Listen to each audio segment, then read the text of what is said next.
Mike Clark here again with the 1974 Project Motorhome. Hey, last time I kind of showed you the wiring harness that I was going to work on, and then showed you how to solder some solder and shrink wrap splice connections, and you can see there the light is light socket soldered and spliced in place, and I did run a ground wire, as I talked about, up through the harness to make up for the one that they had run underneath. And then for the trailer hitch plug, I wired this pigtail right here, and I heat shrinked it and everything else, and then that's all in the corrugated tube there. But this way, if something happens to my outside harness and I need to replace it, I don't need to tap into the harness again. I'll just basically take a trailer wire plug set, plug it in here, run it out to whatever connector I decide to use out there. And as I'm going to use that for towing a vehicle, I may want a couple of extra wires in other than the lights, like something to let me know if the brakes were stuck on or something of that nature. So I may be adding that as well. Now let's look over here quick. There's the other side. This side was a little neater because it didn't have all the trailer wire harness and everything, but you can see there that those are all heat shrinked. And then I didn't show you, but there's one where there's two wires. That's where that ground wire's coming from the other side. Two wires hooked into the same one, and you can do that with the heat shrink. If you're doing that on an external connection, you may want to do something a little different because this can get water in it. So, okay, I'm going to show you a couple other things. Hang on a second. So I think in one of the earlier videos I talked about replacing this piece of wood up here. And I kind of hemmed and hawed back and forth on it, but it's really kind of, its seal is broken with the structure, and so I have decided to take it up. There are, on the two sides, there are body mount bolts, which I wanted to take out anyway because my plan is to replace them with stainless steel, and then kind of use, there's like an eccentric washer in there to keep down in that piloted hole. So I'll remake that on the new piece, and then I'll fill it with epoxy, glue the washer and everything else, so that the hope being that you could undo the body mount bolts if needed without taking the floor out of the inside of the coach.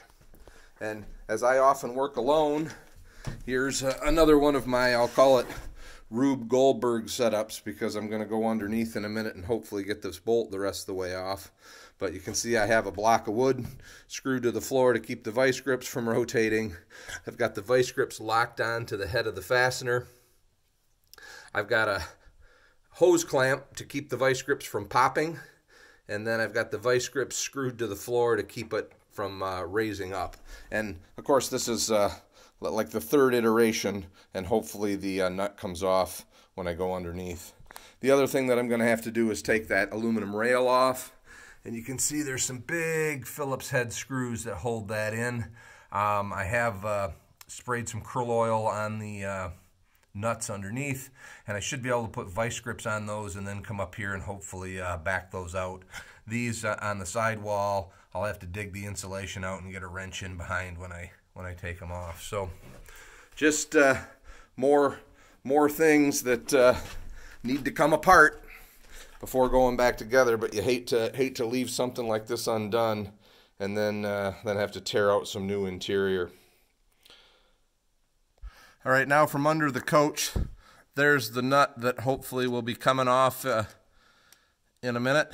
And then, like I said, I'll buy some stainless fasteners so that they won't corrode, and hopefully be able to glue them in place, making for hopefully easy removal in the future if that needs to happen. And then I'll try to get you around here. Maybe you can see there's one of the nuts that's attached to those Phillips screws up top. So we'll hopefully those will come out as well. And these are the heater hoses that go back to provide heat to the water heater while you're driving. And this blue corrugated tube is an electrical outlet that someone added up under the dash somewhere along the way. So one more thing, I I am struggling to source 1-inch marine grade plywood, but there's a 4x8 sheet of 3/4, which I'm going to try and make work in the back where I've ripped out the floor. And if it works there, I'll probably do the same thing for that piece I'm working on right now. The other thing you can see here is there's 2 sheets of fiber reinforced plastic. This white one I'm hoping to use for ceiling, and upcoming video we'll see how that works. And then there's more of like a almond colored one behind. They look pretty close, but it's a little bit, they actually called it a bit of a gray that I'm going to try and use for the sidewall. What I like about that stuff is it's waterproof. So if there are leaks, which based on looking at this motorhome, there still will be leaks probably when I'm done. So that way I won't have a big stain on an interior panel. Thanks for watching. Don't forget to hit the like and subscribe. Bye.